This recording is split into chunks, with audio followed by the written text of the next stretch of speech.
en ce jour. Hier, c'était la Pâque. Je vous souhaite une très, très joyeuse Pâque. Oh, cadê Susu? Ah, que conte.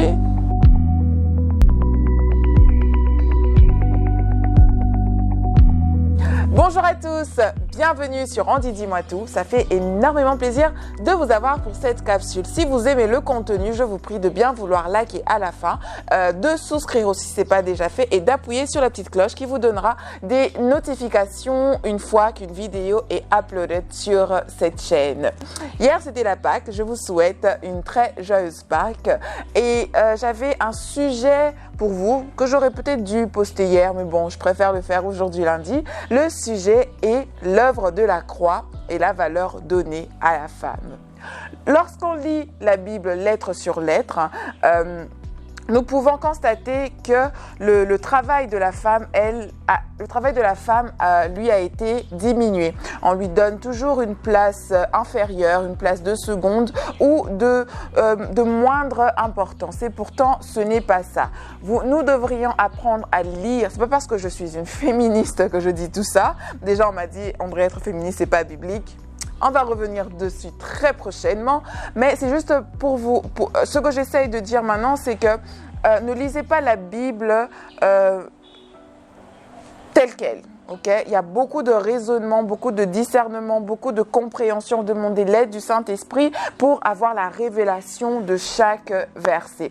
Donc, pourquoi je parle de la femme? Parce que, comme je disais au début, elle a très souvent été minimisée, mais l'œuvre de la croix a montré son importance. Certains m'ont dit même de manière assez grossière, c'est à cause d'elle que le péché est arrivé, donc elle n'avait qu'à se débrouiller pour réparer ses erreurs.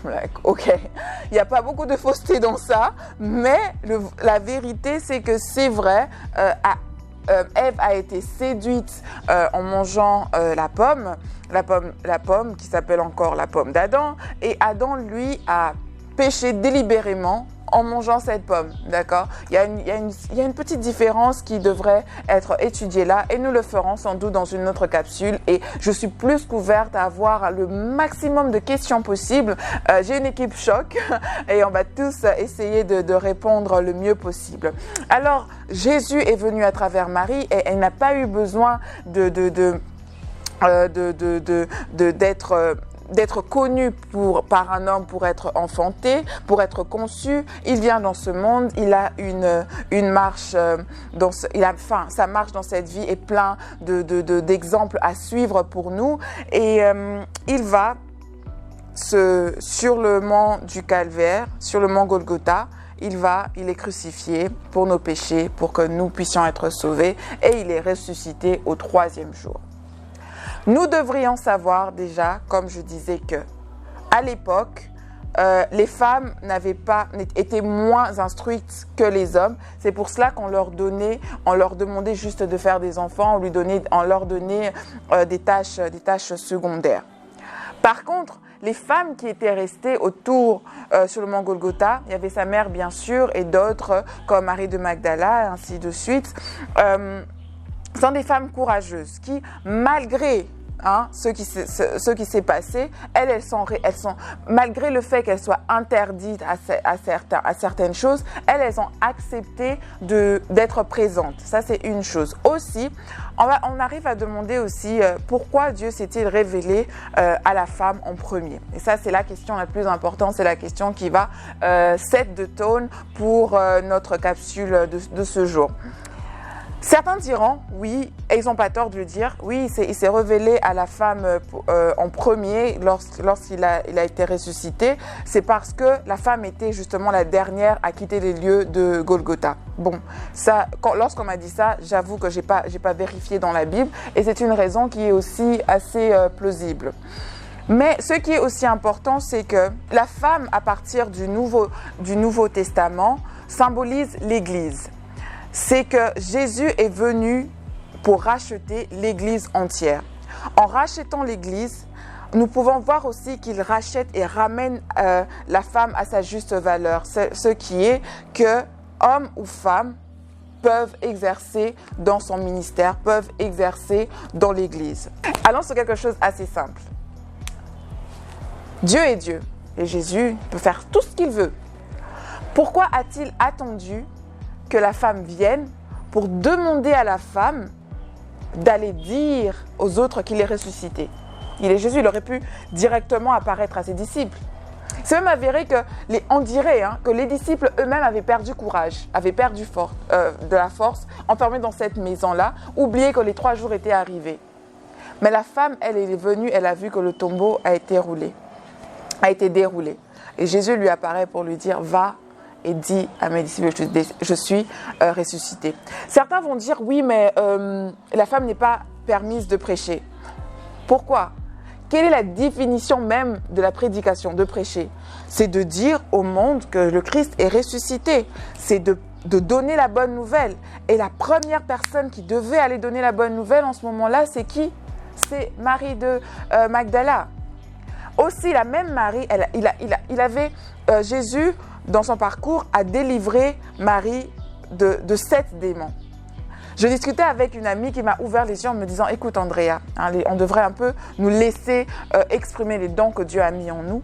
Lorsque Jésus a délivré Marie de Magdala des 7 démons, il était en train de prendre possession des 7 églises que nous trouvons déjà dans l'Apocalypse. Jésus, en venant, est venu racheter la femme et enlever l'opprobre, la honte qu'il y avait sur elle. Alors, peut-être que je vais aller encore sur le sujet qui dit que la femme a le droit de prêcher. En tout cas, ce sujet, je crois que je vais même aller étape par étape avec ça, parce qu'il y a eu beaucoup de contradictions dessus, beaucoup de paroles qui démontrent, qui sont mal interprétées, qui démontrent que la femme ne devrait pas prêcher. Donc, Jésus vient, Jésus est ressuscité, il demande à la femme d'aller dire à ses disciples. Et déjà là, les gens, vous devez déjà comprendre que la femme a le droit de prêcher. On y va. Certains vont dire que Paul aux Corinthiens avait dit que la femme doit se taire. Ok. Si vous lisez le mot hébreu dans le livre hébreu, c'est le terme qui a été utilisé ne veut pas dire se taire dans de fermer la bouche ou de ne pas prêcher. Ça voulait simplement dire que ne puisse pas faire de bruit. Pourquoi ? Parce que les femmes avaient tendance quand elles ne comprenaient pas quelque chose, de demander à leur mari. Ok ? Elles n'étaient pas assises devant. Ou c'est pas parce qu'elles étaient assises devant en train de prêcher que Paul leur a dit ne prêchez pas. Non, c'est parce que Dieu est un Dieu d'ordre. Dans l'assemblée de Dieu, vous ne pouvez pas parler. Une seule personne doit parler. Ok ? Et c'est pour ça qu'il lui a demandé, si vous voulez être instruite, allez demander à vos maris là-bas à la maison. D'accord ? Jamais il a été question qu'une femme qui est en train de prêcher ne puisse pas le faire. Donc, vous devez vraiment faire attention à ce verset-là. Certains vont dire qu'il a dit aussi dans le livre de Timothée. Là, je ne suis pas d'accord avec ces femmes-là parce que si vous lisez bien, si vous faites vos recherches telles qu'il le faut, si le Saint-Esprit vous aide, vous allez voir que ces femmes-là, elles voulaient prendre autorité sur l'homme, elles voulaient écraser l'homme, elles avaient des pratiques, déjà elles adoraient une déesse, Diane, et elles avaient des pratiques qui n'étaient pas à encourager. C'est pour ça que Paul leur a dit ce qu'il fallait dire. Nulle part, en tout cas, parce que si dans le livre de si Paul, dans Timothée, demande aux femmes de ne pas prêcher, il s'est contredit dans le livre de Corinthiens. Et Dieu n'est pas un Dieu de contradiction. Parce que Paul, je suis sûre, et vous êtes aussi sûrs avec moi, qu'il a été dirigé par Dieu. Dieu ne dit pas deux choses. D'accord ? Donc, ouvrez votre esprit à recevoir du Saint-Esprit la vraie révélation de la parole de Dieu. Alors, si je vous donne ce petit récit, c'est pour vous dire que ce soit dans l'Ancien ou dans le Nouveau Testament, c'est vrai que dans l'Ancien Testament, la place de la femme a été minimisée, même s'il y a eu des femmes fortes. Je vais vous en citer quelques-unes. Mais dans le Nouveau Testament, Dieu est venu donner l'importance à la femme. Dieu est venu donner l'importance à son Église. Jésus est venu pour que nous, en tant qu'Église, nous soyons en relation avec le Père.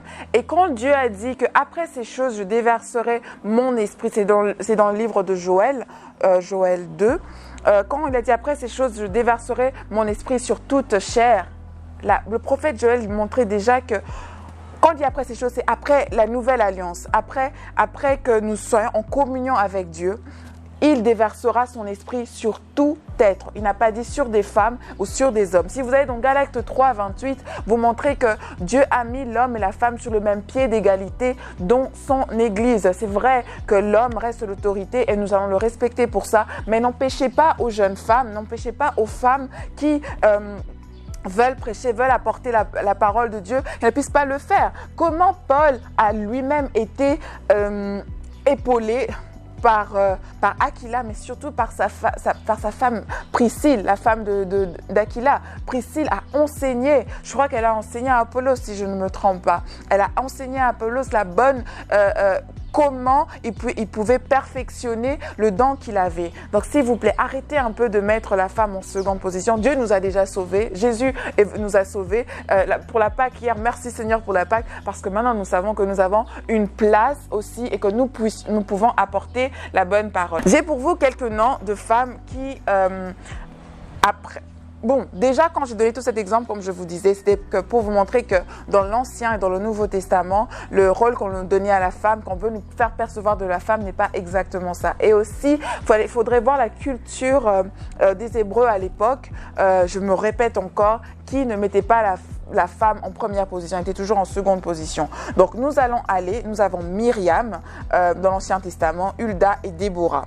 Vous pouvez faire vos recherches sur elle. Donc, je vais citer juste les noms, je les ai écrits. Nous avons Anne, que vous allez trouver dans Luc 2, 36.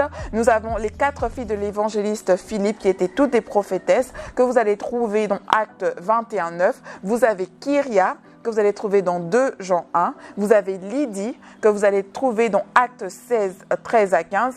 Elle était la fondatrice de la communauté chrétienne de Philippe. Et, pasteur de son groupe maison. Vous avez Phoebe, bon, je ne sais pas comment on dit ça, Phoebe, bon, je connais ce nom en anglais, Phoebe, que vous allez trouver dans Romains 16, 20. Et en fait, Phoebe, elle était le bras droit de Paul. Donc, elle était déjà diaconesse de l'église de Sancheré. Donc, s'il vous plaît, elle prêchait. Donc, vous avez Priscilla, dont nous avons parlé, la femme d'Aquila. Nous avons les messagères de la bonne nouvelle. Elle, c'est dans l'Ancien Testament. Vous les trouverez dans Psaume 68, 12. Vous avez Marie de Magdala, dont nous avons parlé. Vous la trouverez dans Marc 16, 1. Vous avez la Samaritaine qui est allée parler à son visage de Jésus. Donc, ce qui veut dire qu'elle était évangéliste. Elle prêchait la bonne nouvelle. Nous l'avons dans Jean 4, 1 à 30.